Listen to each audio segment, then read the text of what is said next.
des uns et des autres. Que la grâce du Seigneur se repose sur chacun.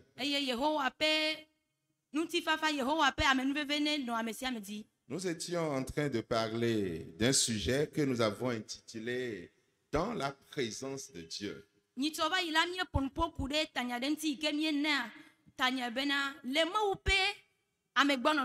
Et nous allons ce soir poursuivre, finir cela et introduire un autre sujet. Dans la présence de Dieu. Le verset que nous étions en train d'étudier est celui de Psaume numéro 139, le verset 5.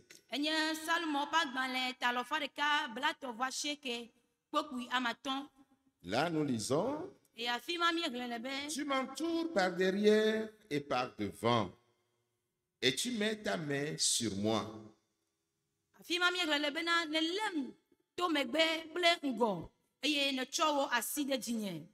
Amen. Amen. Alors, dans la présence de Dieu, nous avions dit qu'il était bon pour nous, chrétiens, qui vivons en ce temps de la fin, de vivre dans la présence de Dieu.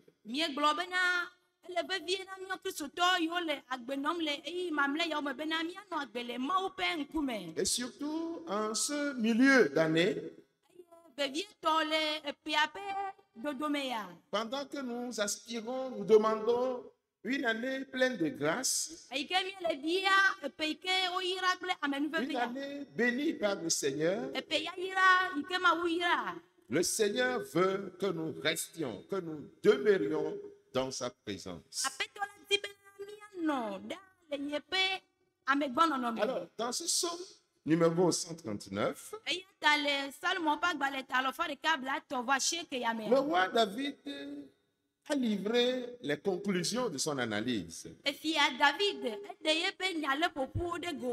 il découvre donc que la présence de Dieu et le toucher de Dieu était indispensable pour échapper à un certain nombre de dangers dans ces temps de la paix. Ces dangers qui sont la routine, la superficialité, le formalisme et la stérilité. Alors, dans la séance passée, nous avions examiné le fait d'être dans la présence de Dieu et ses différentes implications.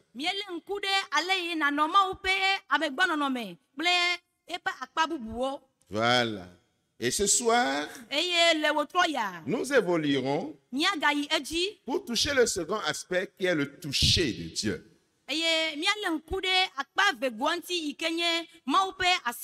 Oui, le toucher de Dieu. Dieu veut que nous soyons avec lui, que nous soyons dans ses rayons, dans sa présence. Mais surtout, il voudrait aussi nous toucher. Alors, dans le passage de Psaume 139, le verset 5, ce toucher de Dieu est décrit par ces mots: Tu mets ta main sur moi. Alors, nous avons remarqué que pour nous entourer, Dieu s'approche de nous.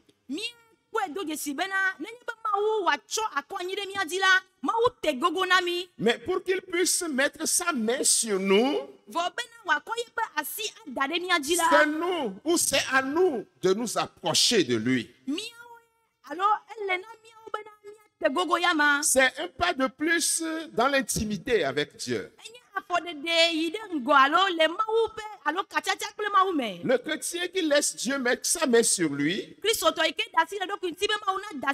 n'est pas avant tout dirigé par les lois et les ordonnances, mais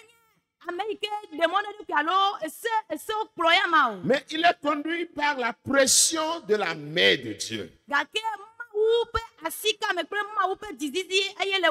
Les mots disent, tu mets ta main sur moi. Alors ce texte-là est traduit dans une autre version par... Dans une autre version, tu me tiens sous ta main. Tu me tiens sous ta main. Arrêtons-nous sur ces deux pensées. D'abord, Dieu veut nous saisir. Ensuite, il veut nous tenir. D'abord, Dieu veut nous saisir. Qu'est-ce que cela implique? Cela est très important. Que l'acquisition de nombreuses connaissances. C'est plus important que l'acquisition de nombreuses connaissances. Dans notre monde aujourd'hui, il y a tant de courants de pensée qui veulent nous séduire. Il y a tant d'hommes qui veulent nous amener à leur guise.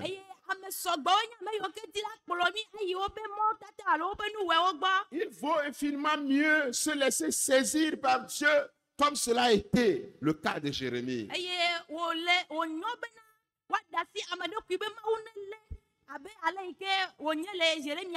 Il vaut mieux pour nous de nous laisser saisir par Dieu, comme ce fut le cas des prophètes. Comme ce fut le cas de Paul. Bien-aimés dans le Seigneur, l'un comme l'autre de ces personnages que nous venons de citer ont manifesté le choix de Dieu. Ils ont choisi Dieu. Ils ont voulu que ce soit Dieu qui les touche. Celui qui se laisse saisir par Dieu est sûr de lui plaire. Oui, il est sûr. Quand il se laisse tenir par Dieu, il va plaire à Dieu.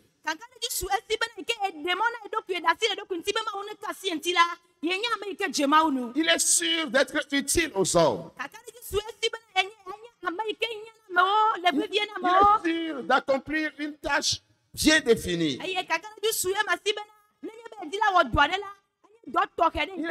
de ne pas perdre son temps ni sa vie.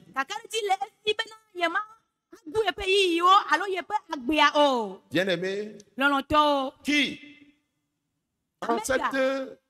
en ce beau milieu de l'année 2021 veut prendre cette résolution de s'approcher de Dieu pour qu'il puisse poser sa main sur lui.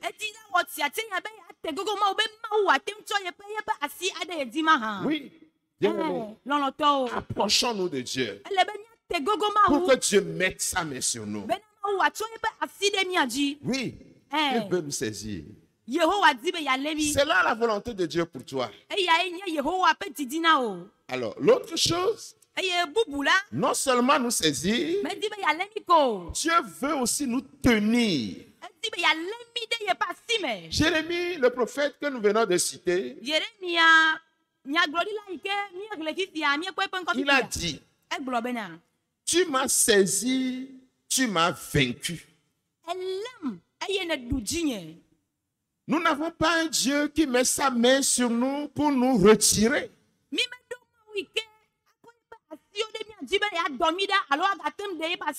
Non, mais nous avons un Dieu qui met sa main sur nous pour la laisser sur nous. Oui, il nous veut tout entier à lui. Il lutte avec nous comme il a lutté avec Jacob. Afin de briser notre propre force et de faire de nous des princes. Jacob est devenu Israël. Le mot qui signifie prince victorieux de Dieu. Il obtient la bénédiction et l'approbation de Dieu. C'est ce que Dieu veut de nous. Il veut que nous puissions nous laisser à lui.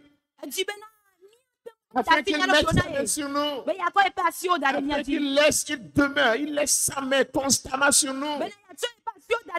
Qu'il nous tienne. Afin que nous obtenions sa bénédiction. Afin que nous obtenions l'approbation de notre Dieu. Le monde a besoin de telle vie chrétienne marquée par ce toucher unique de Dieu lui-même.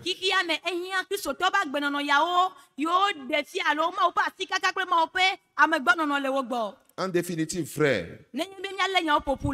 il est remarqué que ce verset commence par tu.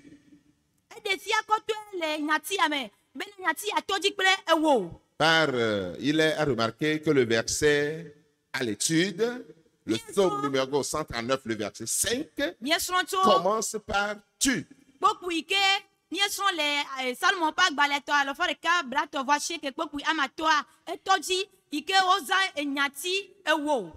Nous n'avons pas un immense effort à faire pour rechercher Dieu, frère.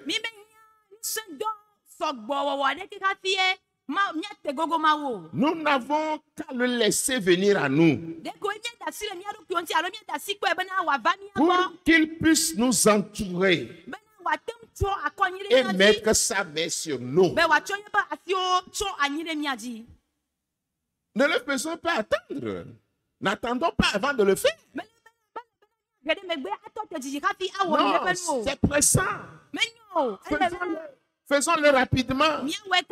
Laissons-nous à Dieu. Il veut poser sa main sur nous. Et il veut laisser continuellement cette main sur nous. Il est pressé de nous protéger. Dieu est pressé de nous protéger. De nous conduire dans la seconde moitié de cette année 2021.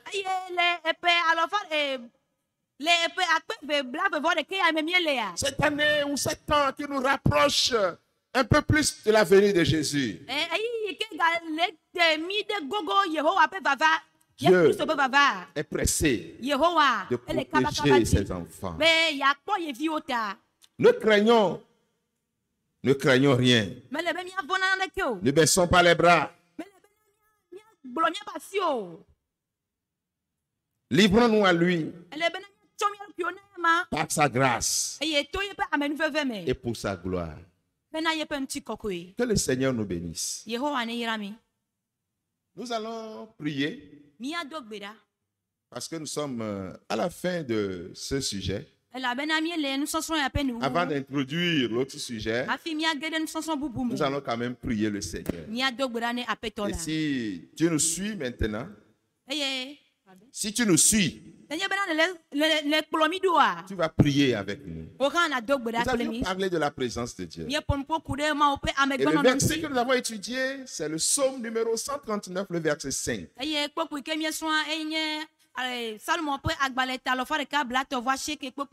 Et David a conclu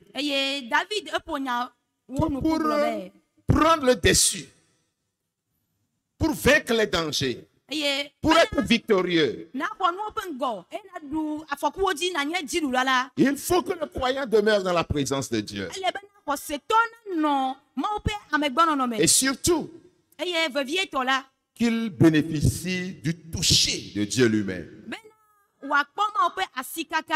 Nous allons prier le Seigneur. On va demander à Dieu, je veux vivre dans ta présence. Ta présence qui m'entoure par devant et par derrière. Ton toucher qui me saisit et qui me tient. Saisis-moi. Tiens-moi. C'est ce que nous allons demander dans la prière. Prions ensemble, bien-aimés. Notre Père et Dieu, nous te sanctifions, nous te bénissons pour ta parole qui nous envoie, que tu nous envoies, oui, qui nous exhorte, selon qu'il est écrit. que tu m'entoures par derrière et par devant, et tu me tiens par ta main. Seigneur, fort de cette parole, nous intercédons pour ton corps, Seigneur. Entoure-nous, Seigneur, par devant. Entoure-nous par derrière.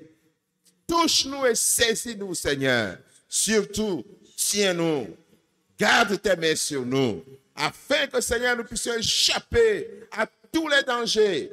Oui, afin que, Seigneur, nous puissions terminer cette année, afin que nous puissions tenir dans ces moments difficiles de la fin des temps. Que ta présence, Seigneur, oui, que ton toucher, Seigneur, soit expérimenté par chaque croyant, par chaque chrétien, membre de ton corps. Surtout, nous prions pour le temple Mont Carmel d'Avenu. Oui, Seigneur, ta présence et ton toucher, afin que, Seigneur, nous puissions être prêts pour ton retour. Sois loué, sois glorifié. Nous prions et nous recevons dans le puissant nom de Jésus-Christ de Nazareth. Amen. Amen. Amen. Amen. Nous rendons grâce à Dieu. Il nous reste encore quelques minutes. Et nous allons introduire un autre sujet. Et nous reviendrons là-dessus les séances à venir. Le chrétien est la vraie pratique de sa foi. Ou la pratique ou la vraie pratique de la foi. Voilà. La vraie pratique de la foi. Le passage que nous allons étudier, c'est celui de Michée. Michée, le chapitre 6. Du verset 1 au verset 8. Du verset 1 au verset 8. Voilà. La vraie pratique de la foi. Alors, c'est en fait le procès de Dieu avec son peuple. C'est comme un jugement. Au tribunal. Dieu et son peuple sont rendus au tribunal. Et voilà.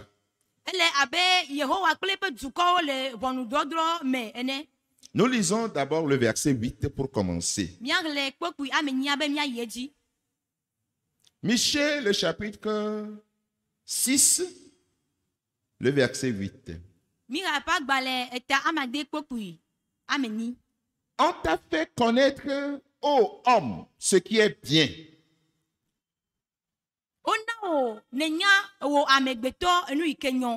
Et ce que l'Éternel demande de toi, c'est que tu pratiques la justice, que tu aimes la miséricorde, et que tu marches humblement avec ton Dieu. Alléluia. Amen. Que le Seigneur bénisse sa parole. Et nous découvrons dans ce verset 8 que Dieu, par l'intermédiaire du prophète, est en train, le prophète Michée, est en train de dire au peuple qu'ils ont déjà connaissance d'un certain nombre d'éléments.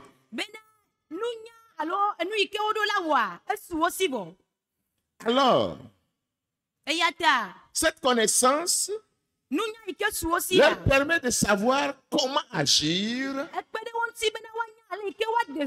comment aimer, comment vivre.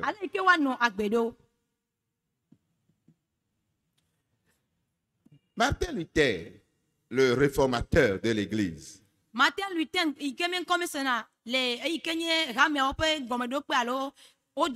un des réformateurs, c'est-à-dire au XVIe siècle, c'est lui qui, de façon officielle, s'est levé contre les dérives de l'Église catholique romaine.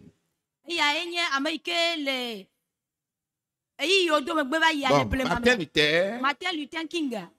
Pas King. Ok, Martin Luther. Voilà, ils sont deux. Il y a Martin Luther, il est du 16e siècle. Oui. Et le Martin Luther King, lui, c'est notre pasteur. Celui-ci, lui, il est moine. Il est prêtre catholique. Il y a un catholique alors pas Luther avait de la peine avec l'épître de Jacques. Luther,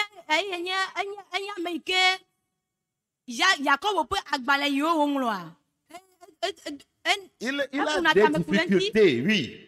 Quand il le lit, il n'arrive pas à l'appréhender aussi rapidement.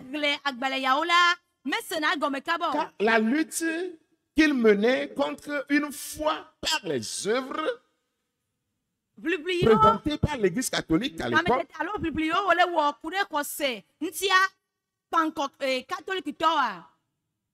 ce n'est pas ça vraiment. C'est en son temps,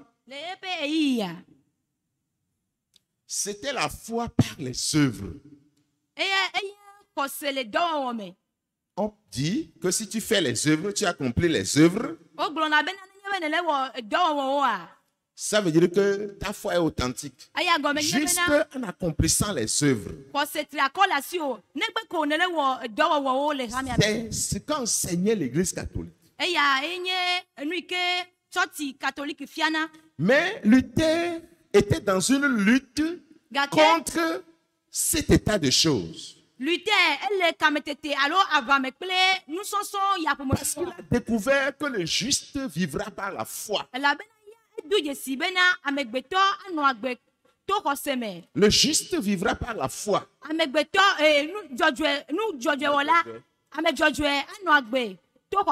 Et non par les œuvres. Et c'est pourquoi quand il lit les œuvres, il a des difficultés à le cerner. Parce que cette lutte-là rendait Luther allergique à tout ce qui portait le terme d'œuvre.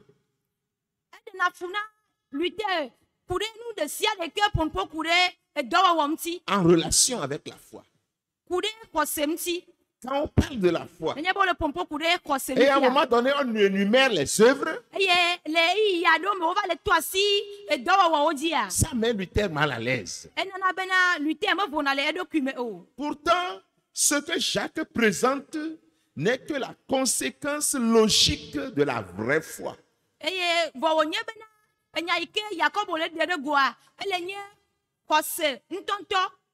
La conséquence de la conséquence logique de la vraie foi.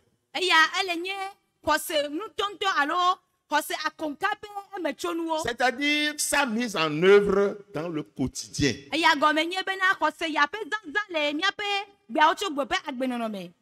La loi, en réalité, c'est une préceptrice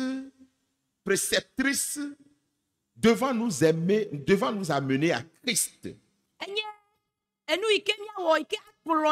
Qui relève la foi, la loi.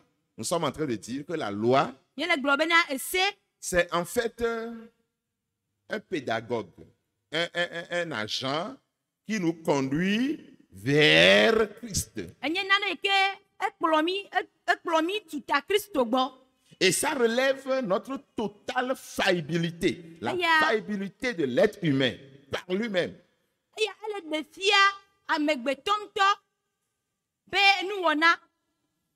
Ça montre que l'homme est faillible. Est faillible. Et elle présente cet aspect dans deux volets, sous deux volets.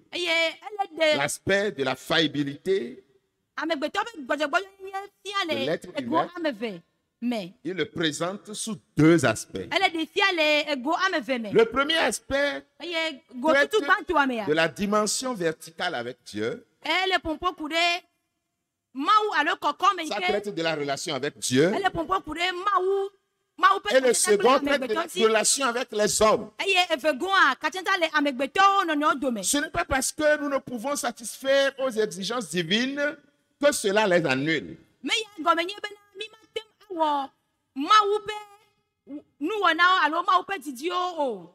Ce n'est pas parce que nous ne pouvons pas satisfaire aux exigences divines que les deux aspects que présente la loi sont annulés.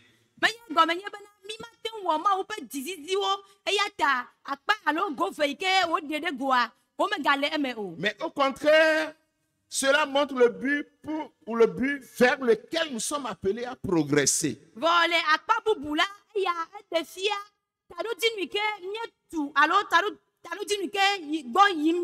Voilà. Nos lois civiles et autres règlements sont souvent bien poussiéreux.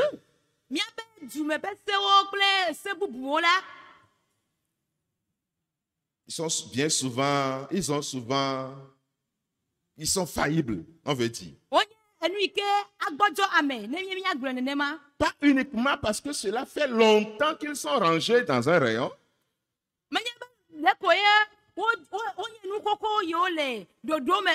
Parce qu'ils ont été écrits il y a déjà longtemps pour la plupart.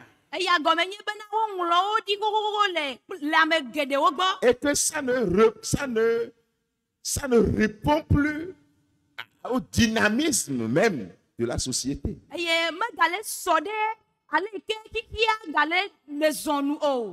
Et par exemple, lors d'une comparution devant un juge,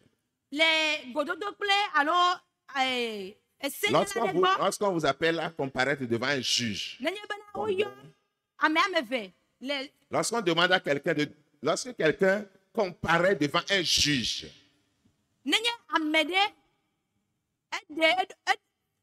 lorsque tu as un problème et que tu es appelé à la justice, l'accusé pourra toujours plaider qu'il ne savait pas que ce qu'il a fait était répréhensible.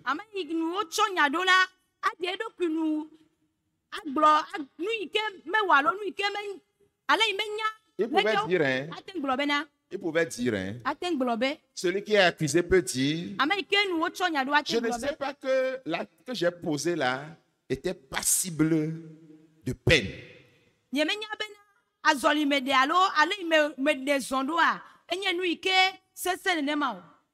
ne savais pas qu'on pouvait punir ça. Je ne savais pas que la loi pouvait le punir. Cependant, le juge invoquera alors ce principe judiciaire.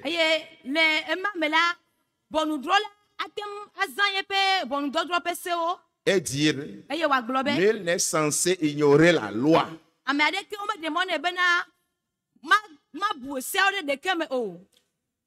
Les lois sont là. Et personne ne pourra dire en cas d'infraction que moi, j'ai ignoré la loi. Je ne savais pas que c'était la loi. Personne ne pourra le dire et avoir raison au tribunal.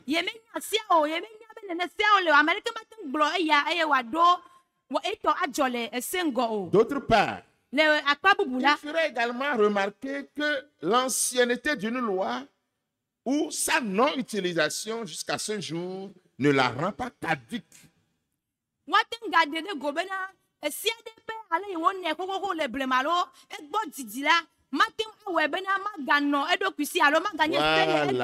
Car tant que le législateur ne le modifie pas, elle reste encore d'actualité. Ce n'est pas parce que cette loi-là a été votée il y a très longtemps que la loi ne travaille plus.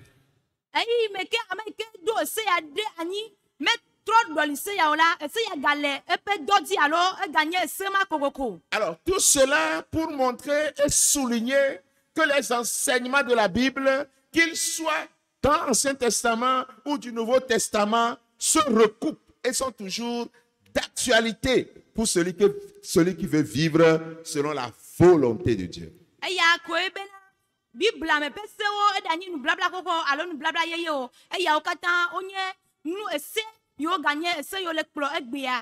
C'est encore d'actualité. C'est encore valable. Qu'il date de l'Ancien Testament ou du Nouveau.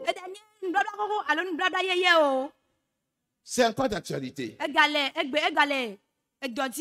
Pour celui qui veut vivre selon la volonté de Dieu.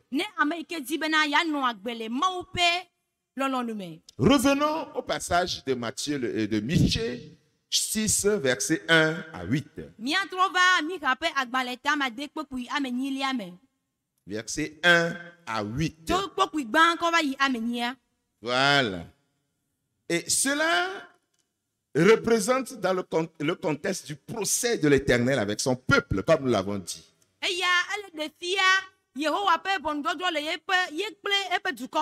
Nous allons, n'est-ce pas, repartir ces versets, ces 8 versets en groupe.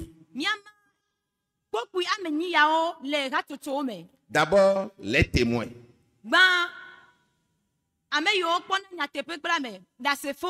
Ceux qui étaient là. Ensuite, la plaidoirie de l'accusation. Celui qui accuse, qu'est-ce que la personne dit? Ensuite, la plaidoirie de la défense. Celui qui est accusé, qu'est-ce que lui il dit?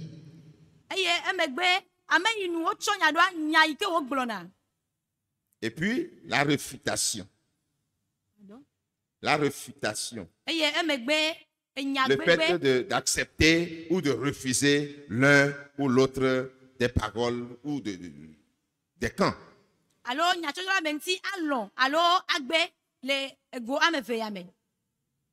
D'abord, les témoins.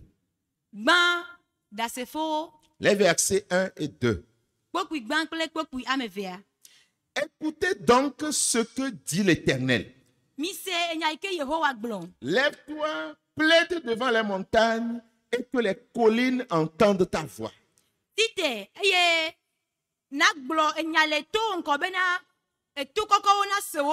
Que les collines entendent ta voix. Écoutez, montagne. Le procès de l'Éternel. Et vous, solide fondement de la terre. Car l'Éternel a un procès avec son peuple. Il veut plaider avec Israël.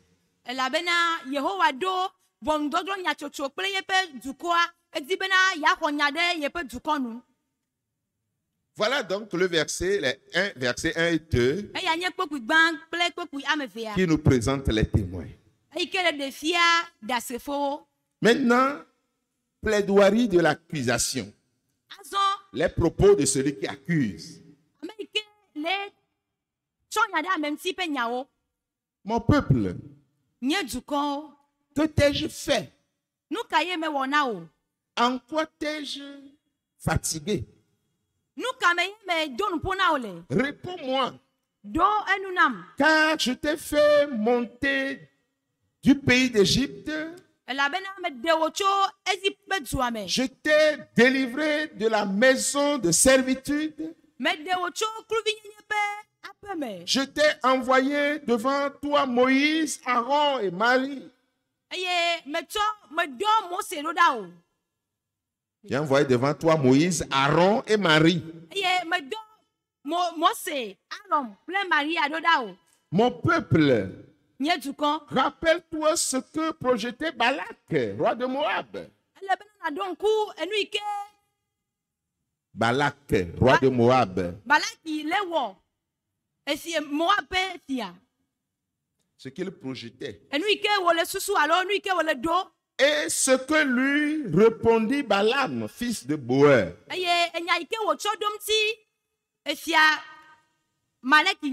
De Sittim à Gilgal, afin que tu reconnaisses les bienfaits de l'Éternel.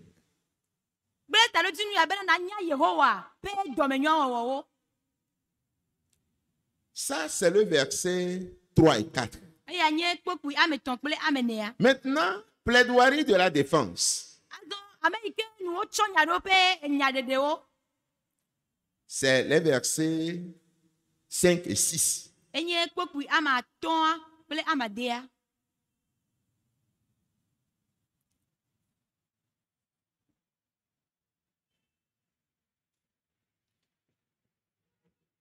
Le premier, c'était le témoin, c'était les versets 1 et 2.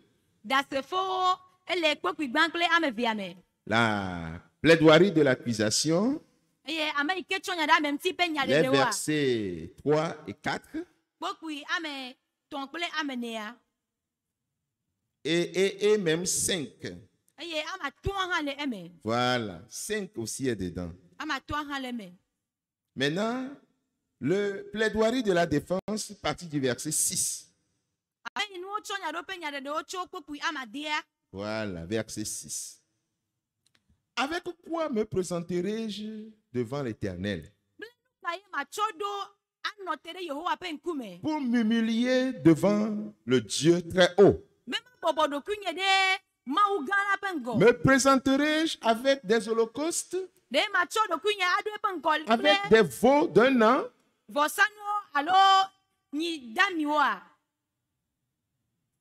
Verset 7. L'Éternel agréera-t-il mes milliers de béliers? Des myriades de torrents d'huile? L'Éternel les agréera-t-il? Donnerai-je pour mes transgressions mon premier-né? Pour le péché de mon âme, le fruit de mes entrailles?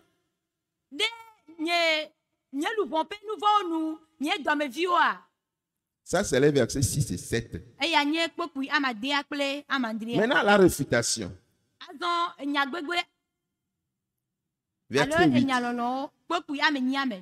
On t'a fait connaître, ô homme, ce qui est bien. Et ce que l'Éternel demande de toi, c'est que tu pratiques la justice, que tu aimes la miséricorde et que tu marches humblement avec ton Dieu.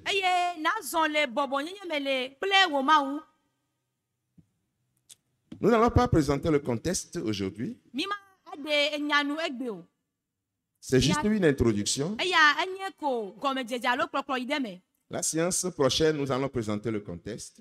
Nous allons essayer de comprendre également quelques mots, les mots utilisés par le prophète Michée.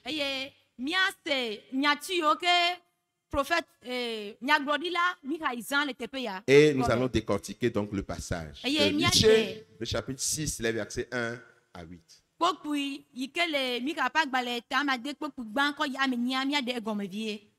Nous allons nous arrêter ici pour ce soir. Que le Seigneur nous aide par son esprit afin que nous puissions pratiquer notre foi selon la manière de Dieu.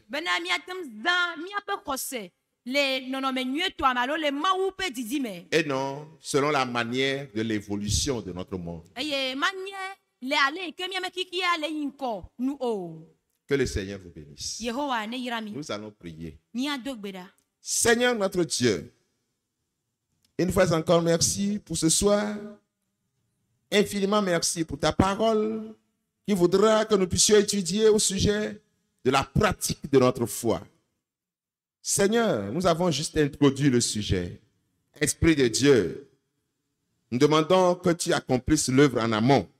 Nous demandons que tu parles au cœur, que tu touches le cœur, que tu disposes les cœurs, que tu les prépares afin que la suite, Seigneur, ta parole puisse tomber sur une bonne terre et qu'elle puisse produire des fruits dignes de repentance, des fruits nous permettant, Seigneur, de ressembler à toi et de pouvoir passer par l'enlèvement. Béni soit ton nom, Seigneur.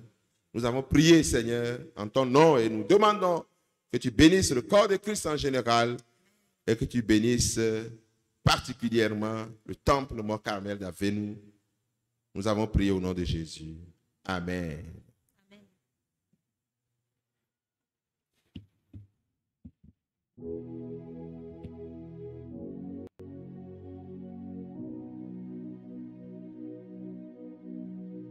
Merci beaucoup.